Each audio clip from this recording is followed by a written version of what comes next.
Chapter 2 The Mysterious Castle. Passages from Jonathan Harker's Journal. May 7th. It's again early morning. I have rested and enjoyed the last 24 hours. Today I found breakfast waiting for me. A note from Dracula was beside my plate. In it, he explained that he will be away for a while. After breakfast, I opened the side door in the dining room and found a sort of library. In the library, I discovered shelves of English books, magazines, and newspapers. While I was looking at them, the door opened and the Count entered. He told me that he had been studying English ever since he had thought of going to London. Then he said he wanted me to stay for a month to help him with his English. His plan was to speak it well enough so that he would not be seen as a foreigner when he moved to London. He did not want to stay long, but Mr. Hawkins had told me to assist Count Dracula in any way I could. Dracula then wanted to know about the house that Mr. Hawkins had arranged for him to buy. He asked me all about the neighborhood and the estate. When I told him all the details, he said, "I'm glad the house is old and big. I myself am from an old family. To live in a new house would kill me. I'm glad to hear that an old chapel there too. We Transylvanian nobles do not like to think of our bones may be among the common dead." We talked late into the night and fell asleep in our chairs. At dawn, the crow of a rooster startled us awake. Count Dracula jumped to his feet. In great haste, he said, "Why, here it is morning again. I'm sorry I've kept you up so late, Mr. Harker." With a bow, he left me. May 8th. There's something so strange about this place that I cannot help but feel uneasy. I am beginning to wish that I had never come. I fear I must be the only living soul inside the entire castle. Today I set up my mirror by the window and was just beginning to shave. Suddenly, I felt a hand on my shoulder and heard the Count saying, "Good morning." I jumped, for it amazed me that I had not seen him in the mirror. In jumping, I had cut myself slightly, although I did not notice it at the moment. Answering the Count's greeting, I turned to the glass again to see how I had been mistaken. This time there could be no error. The Count was right behind me, and I could not see him over my shoulder. But I could not see him in the mirror?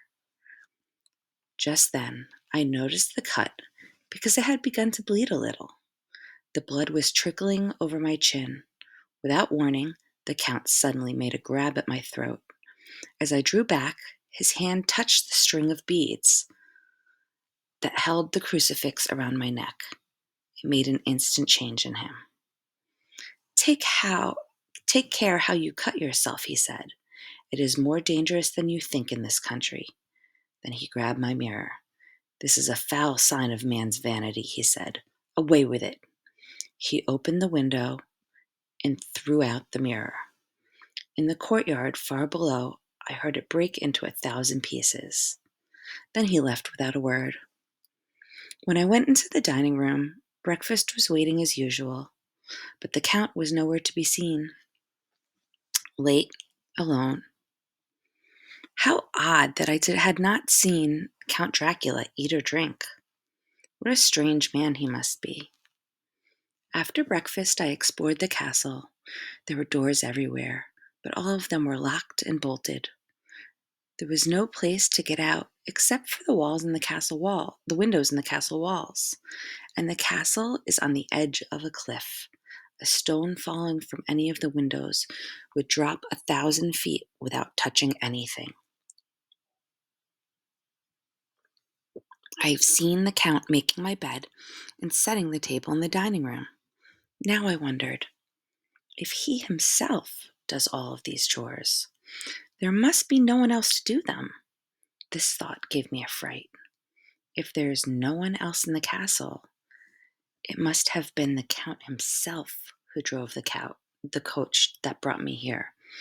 If so, what does it mean that he could control the wolves as he did by simply holding up his hand?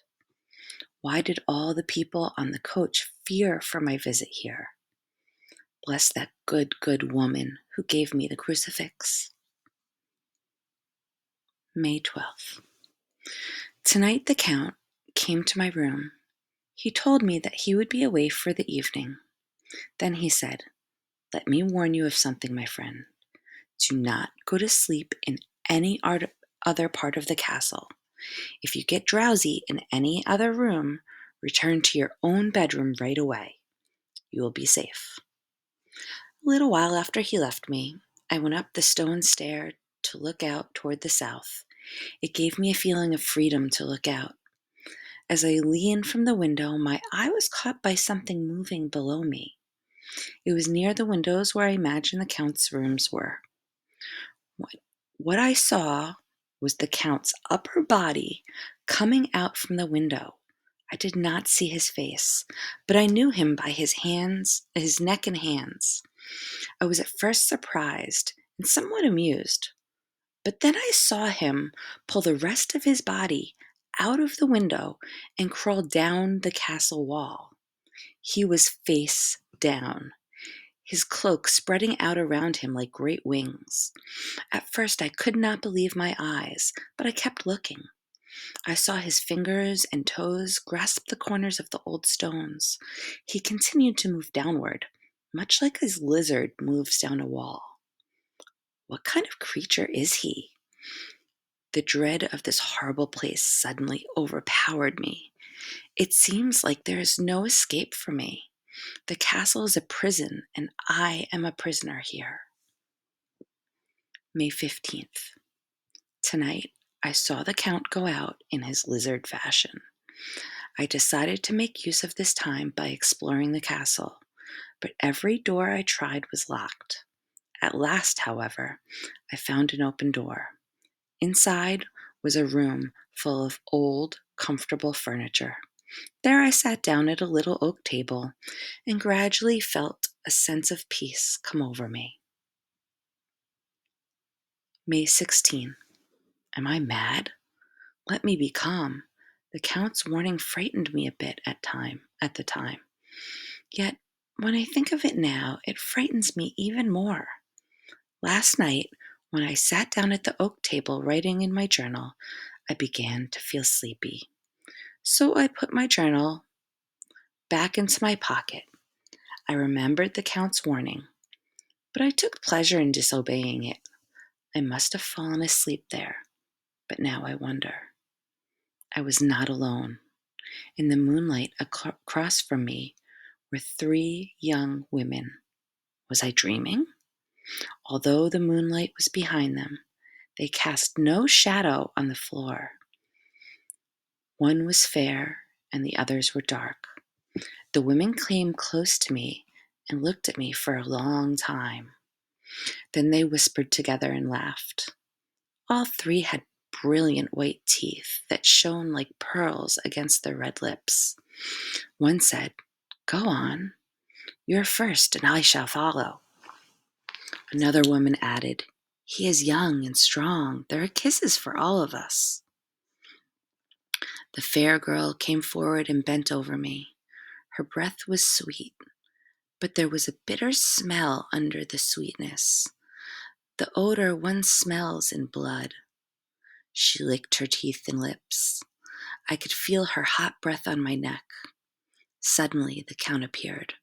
Throwing down a bag he was carrying, his strong hand grasped the woman's slender neck.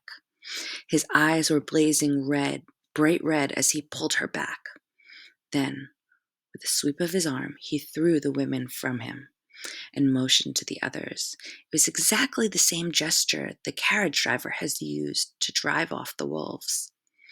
"How dare you touch him, any of you? How dare you even look at him when I had forbidden it?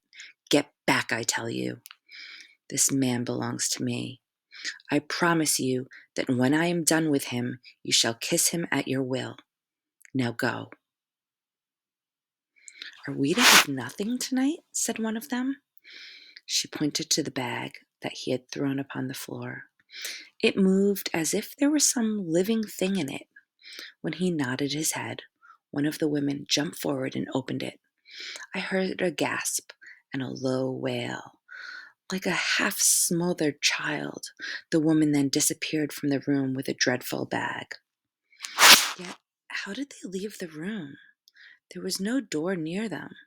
They seemed to have faded into the rays of the moonlight and passed out through the window. As horror overcame me, I sank down unconscious. The next morning, I awoke in my own bed.